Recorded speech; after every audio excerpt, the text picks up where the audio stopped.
আল্লাহ ডেকে বললেন, ইব্রাহিম দেখি হৃদয়ে কার জন্য দরদার ভালোবাসাটা বেশি। যাও আমার সন্তুষ্টির জন্য ৮৬ বছর বয়সে পাওয়া কলিজার টুকরা দুধের বাচ্চা ইসমাইলকে জবাই করে আমার খুশি অর্জন করো। জবাই করো, স্যাক্রিফাইস করো, আমার জন্য উৎসর্গ করো। এবার আল্লাহ দেখলেন সৈয়দনা ইব্রাহিমের হৃদয়ের মধ্যে ইসমাইলের জন্য ভালোবাসা বেশি না কম? কত বেশি জানেন? সৈয়দনা ইসমাইল যখন দুনিয়াতে এসেছে তখন সৈয়দনা ইব্রাহিম আলাইহিস সালামের বয়স ছিল ৮৬। কত? আপনাকে বাগেরহাটে ৮৬ বছর বয়সে কারো বাচ্চা কাচ্চা হয়? হ্যাঁ, আছে এরকম পালোয়ান? আছে কেউ? নাই। সৈয়দনা ইসমাইল যখন এসেছে দুনিয়ায় তখন সৈয়দনা ইব্রাহিমের বয়স কত ছিল? ৮৬। তার মানে ৮৬টা বছর আল্লাহর কাছে কাঁদছে আর দোয়া করছে, আল্লাহ একটা সন্তান দাও দাও দাও, দেয় নাই। ৮৬ বছর বয়সে যে সন্তানটা দিল ওই সন্তানের প্রতি মায়া, দরদ, মোহব্বত, ভালোবাসা বেশি না কম? আল্লাহ দেখতে চাইলেন ওই ছেলের জন্য মায়া বেশি নাকি আল্লাহর জন্য বেশি। আল্লাহ ডেকে বললেন, ইব্রাহিম দেখি হৃদয়ে কার জন্য দরদার ভালোবাসাটা বেশি। যাও আমার সন্তুষ্টির জন্য ৮৬ বছর বয়সে পাওয়া কলিজার টুকরা দুধের বাচ্চা ইসমাইলকে জবাই করে আমার খুশি অর্জন করো। জবাই করো, স্যাক্রিফাইস করো, আমার জন্য উৎসর্গ করো। এরপর ওনার ছেলের সাথে কি বললেন আছে না নাই? ফালাম্মা বালাগা মাআহুস সা'য়া ক্বালা ইয়া বুনাইয়া ইন্নী আরা ফিল মানামি আন্নী আযবাহুক ফানজুর মাযা তারা। দুধের বাচ্চা ছোট্ট ইসমাইল ডেকে বলে, ও ইসমাইল আমি স্বপ্নে দেখেছি আমি তোমারে জবাই করছি, এখন কি করব? সুবহানাল্লাহ। আমার আব্বা যদি আমার কইতো, আপনার বাবা যদি বলতো, আব্বা তোরে তো দেখছি স্বপ্নে জবাই করি, আমরা কইতাম আব্বা আমার দেখেন না, আমার বড়টারে দেখছেন। কথা কন। আমরা বলতাম ছোটটারে দেখছেন, ওইটারে জবাই করেন, মাইজ্জাডারে করেন, বড়ডারে করেন, আইন আই হাইতান্ন। সুবহানাল্লাহ কইবেন না? কি বাবা, কি ছেলে! ইন্নী আরা ফিল মানামি আন্নী আযবাহুক ফানজুর মাযা তারা। ইসমাইল স্বপ্নে দেখেছি তোমারে জবাই করতেছি, কি করব কও? সৈয়দনা ইব্রাহিম এই প্রশ্ন করার পরে সৈয়দনা ইসমাইল বললেন, ক্বালা ইয়া আবাতি ফাআল মা তুমার। বাবা আপনি স্বপ্নে যা দেখেছেন ঠিক তাই করেন, যা দেখেছেন তাই করেন। আমগো পোলাগুলাও পোলা, উনার পোলাও পোলা। সাতাজিদুনি ইনশাআল্লাহু মিনাস সাবিরিন। আব্বা আমি তো ডরাই না, আপনি ডরায়েন না। আমি ভয় পাই নাই, আমি ভয় আছে, আপনি ভয় পান কিনা? আল্লাহু আকবার। কি ছেলে দিয়েছিল আল্লাহ তারে! ইফআল মা তুমার সাতাজিদুনি ইনশাআল্লাহু মিনাস সাবিরিন। ও বাবা আপনি ভয় পায়েন না, ইনশাআল্লাহ আপনি আমারে ধৈর্যশীল দেখতে পাবেন, আপনি আমারে ধৈর্যশীল দেখতে পাবেন। তাহলে ছেলের সাথে কি কথা হয়েছে কোরআনে আছে না নাই? বলতে দেরি, ছুরি নিয়ে গলার মধ্যে ছুরি চালাতে ১ সেকেন্ডও দেরি করে নাই। সুবহানাল্লাহ পড়েন। তার মানে এই পরীক্ষায়ও আল্লাহ বললেন, ক্বাদ সাদ্দাকতার রুইয়া ইন্না কাযালিকা নাজজিল মুহসিনিন। ইব্রাহিম ছুরি আর চালায়ও না, ইসমাইলকে মারা আমার উদ্দেশ্য না, তোমার হৃদয়টা দেখা উদ্দেশ্য। এই ইসমাইল মরে গেলে তো সব ঘটনা উলট পালট লেগে যাবে, কারণ আখিরি জামানার পয়গম্বর বিশ্বনবী মুহাম্মদ রাসূলুল্লাহ সাল্লাল্লাহু আলাইহি ওয়াসাল্লাম এই ইসমাইলের বংশে পৃথিবীতে আগমন করবে। চিল্লায় কোন ঠিক কিনা? ইসমাইলকে বাঁচিয়ে রাখা আল্লাহর জন্য ওয়াজিব, আল্লাহ নিজের জন্য এটাকে আবশ্যক করেছেন। সুবহানাল্লাহ পড়েন। কুড ইউ ইমাজিন কি স্যাক্রিফাইস তিনি করেছেন, প্রতিটা পরীক্ষায় পাস। পরীক্ষার ফলাফলে আল্লাহ কি বললেন, তোমার আমি কি বানাইলাম? নেতা। নেতা হওয়া এত সোজা না। লিডারশিপ কোয়ালিটিটা অনেক গুরুত্বপূর্ণ কোয়ালিটি, এটা চাইলেই পাওয়া যায় না। এটা নিজেকে তিলে তিলে পরীক্ষায় উত্তীর্ণ করে কষ্টি পাথর দিয়ে যাচাই বাছাই হওয়ার পরে নিজেকে প্রমাণ করে করে নেতা হতে হয়। চিৎকার করে বলেন ঠিক কিনা? আল্লাহ বললেন, আমি আমার খলিলরে খালি পরীক্ষার উপর পরীক্ষা নিলাম।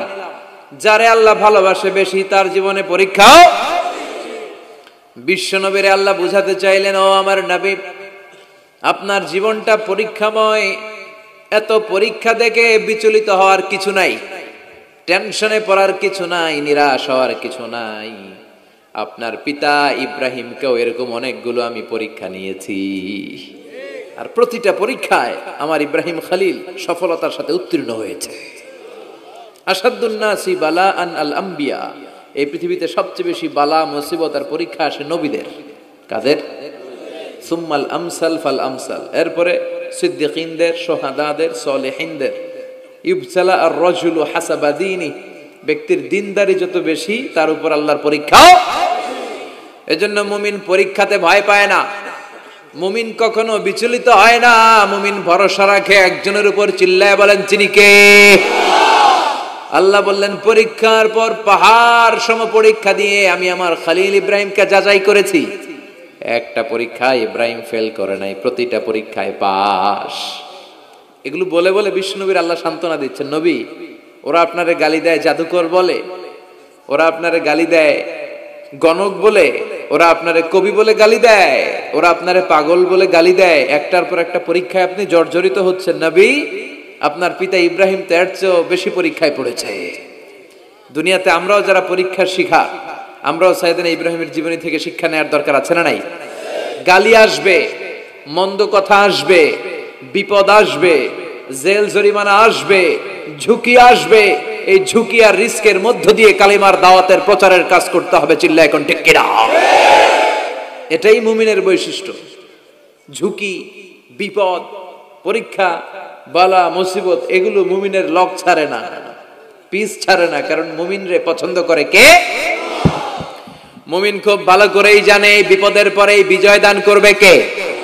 রাত্রি যত গভীর হয় সুবহে সাদেকের সময় কাছে আসতে থাকে, গর্ভবতী নারীর পেটের ব্যথা যত বাড়তে থাকে, নতুন মেহমান দুনিয়ায় আসার সময় ঘনাতে থাকে, তেমনি ইসলামের পক্ষে যারা কথা বলে তাদের উপর বিপদ, ঝুঁকি, অত্যাচার, অনাচার যত বাড়তে থাকে, কালেমার বিজয়ের সময়টাও কাছে আসতে থাকে, কাছে আসতে থাকে। এই নাজরানা আমাদেরকে দিতে হবে। পরীক্ষায় আমাদেরকে সাইয়েদনা ইব্রাহিমের মতো উত্তীর্ণ হতে হবে। জালিমরা বেশি দিন থাকতে পারে না, এটা ইতিহাস সাক্ষী। কথা বলেন? যারা জুলুম করে তাদের জন্য তো সাহায্য নাই, যারা মাজলুম তাদের জন্য সাহায্য। বদরের প্রান্তরে 313 জন মাত্র দরিদ্র, গরিব, মাজলুম সাহাবী, তাদের জন্য আকাশ থেকে ফেরেশতা দিয়ে নুসরাত সাহায্য করেছে কে? তার মানে মাজলুম আল্লাহর পক্ষে আর জালিমের বিপক্ষে, ঠিক কি না? জালিমের জন্য কোনো সাহায্য নাই, বরং দুনিয়ায় যারা জুলুম করে তাদের ক্ষমতা বেশি দিন থাকে না। ফেরাউন বেশি দিন থাকে নাই, থাকছে? নমরুদ বেশি দিন থাকে নাই, থাকছে? থাকতে পারে না। যারা দুনিয়াতে রক্ত ঝরায় এরা থাকতে পারে না, বরং যাদের রক্ত ঝরে তাদেরকে আল্লাহ বিজয় দিয়ে দেয়। আর যারা রক্ত ঝরায় এদের শেষ রক্ষাও হয় না, এরা জান নিয়ে পালাবার সুযোগ পায় না। কথা বলেন? এজন্য পরীক্ষা আসলে মুমিন ভয় পাবে? মুমিনের হৃদয়ে ভয় আছে কার? চিল্লায় বলেন। আল্লাহর ভয় নিয়ে থাকতে হবে। সাইয়েদনা ইব্রাহিমকে একটার পর একটা পরীক্ষায় আল্লাহ ফেলেছেন, একটার পর একটা পরীক্ষায় আল্লাহ ফেলেছেন, কিন্তু এই পরীক্ষায় তিনি গোল্ডেন এ প্লাস। সুবহানাল্লাহ পড়েন। রব্বুল আলামিন বলেন, ওয়া ইয বিতালা ইব্রাহিম রাব্বুহু বিকালিমাতিন ফাতাম্মাহুন্না ক্বালা ইন্নী জাইলুকা লিন-নাসি ইমামা। ও খলিল, একটার পর একটা পরীক্ষা আমি তোমার জীবনে নিয়েছি। বিশ্বনবীরে বললেন আমার ইব্রাহিমের উপর একটার পর একটা পরীক্ষা আমি নিয়েছি, ইব্রাহিম প্রতিটা পরীক্ষায় পাস। আর খুশি হয়ে আমি বললাম, ইব্রাহিম আমি তোমার নেতা বানায় দিলাম। আল্লাহ put Sayyidina Ibrahim in some tests and trials, and Sayyidina Ibrahim successfully overcome all the tests. Allah said, Ibrahim, I'm gonna make you the leader. Ibrahim আমি তোর লিডার বানায় দেব, এই ফলাফল স্বরূপ তোমার আমি গোটা বিশ্বের নেতা বানায় দিব। I'm gonna make you the leader. এজন্য সাইয়েদনা ইব্রাহিমকে নেতা বানায় দিলেন কে? একটার পর একটা পরীক্ষা তিনি দিয়েছেন। একটাও সাধারণ পরীক্ষা ছিল না, সব ভয়ঙ্কর পরীক্ষা। পরীক্ষাগুলো ছিল অগ্নি পরীক্ষা। পরীক্ষা নাম্বার 1 ইলকাউহু ফিন্নার, আগুনের পরীক্ষা। নমরুদ বলে, ইব্রাহিম ঈমান ত্যাগ করো, না হলে আগুনে ফেলবো। কোথায় ফেলবো? সাইয়েদনা ইব্রাহিম বলে, আমার জীবন যাবে কিন্তু ঈমান যাবে। ঈমানের পথে অবিচল থেকে আমার মরণ যেন হয়। তোমারই কাছে মিনতি আমার, তোমারই কাছে মিনতি আমার, মহামহিম দয়াময়, ইমানের পথে অবিচল থেকে আমার মরণ যেন হয়। পড়ে না আমিন। নমরুদ বলে ইব্রাহিম ইমান ছাড়ো, তা না হলে আগুনে ফেলবো। ইব্রাহিম বলে জীবন যাবে কিন্তু ইমান যাবে। তার মানে পরীক্ষায় পাস, আগুনে ফেলে দেয়া হলো, ইমান হারা করতে পারে নাই নমরুদ। তার মানে আগুনের পরীক্ষায় নাকি ফেল না পাস। পরীক্ষা নাম্বার 1। পরীক্ষা নাম্বার 2, আল্লাহ বললেন ইব্রাহিম কলিজার টুকরা সন্তান ইসমাইলকে আর প্রিয়তমা স্ত্রী হাজারকে মক্কার ধুধু প্রান্তরে রেখে আসো, যেখানে কোনো মানুষ নাই, কোনো পাখি নাই, কোনো প্রাণী নাই, কোনো খাওয়ার পানিও নাই, কেউ নাই, জনমানব শূন্য এলাকার মধ্যে ফ্যামিলির সবাইকে রেখে আসো, ইসমাইলরেও রেখে আসো, হাজারকেও রেখে আসো। কোনো টু শব্দ করলেন না।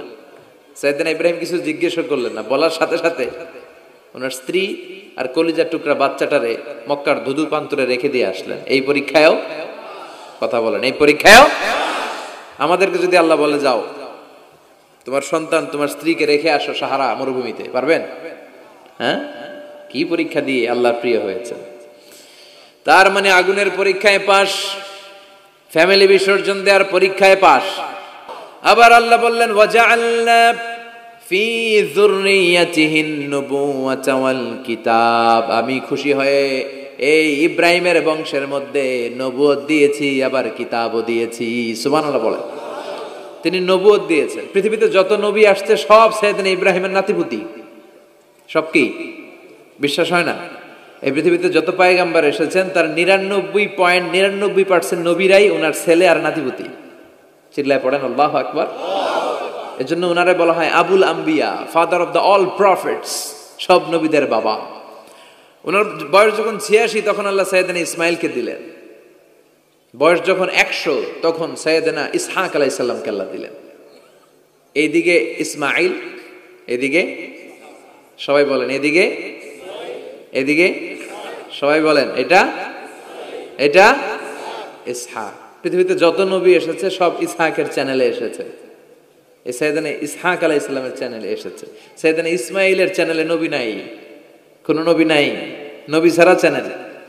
আর এখানে যত হাজার হাজার লক্ষাধিক নবী এসেছে সব নবী ইসহাক আলাইহিস সালামের চ্যানেলে যারা এসেছে সব নবীরা অন্যান্যদেরকে বলে যাইতো, তার উম্মতকে বলে যেত যে সবশেষে একজন নবী আসবে, তিনি হবেন সর্বশ্রেষ্ঠ নবী, তিনি হবেন সর্বশ্রেষ্ঠ নবী।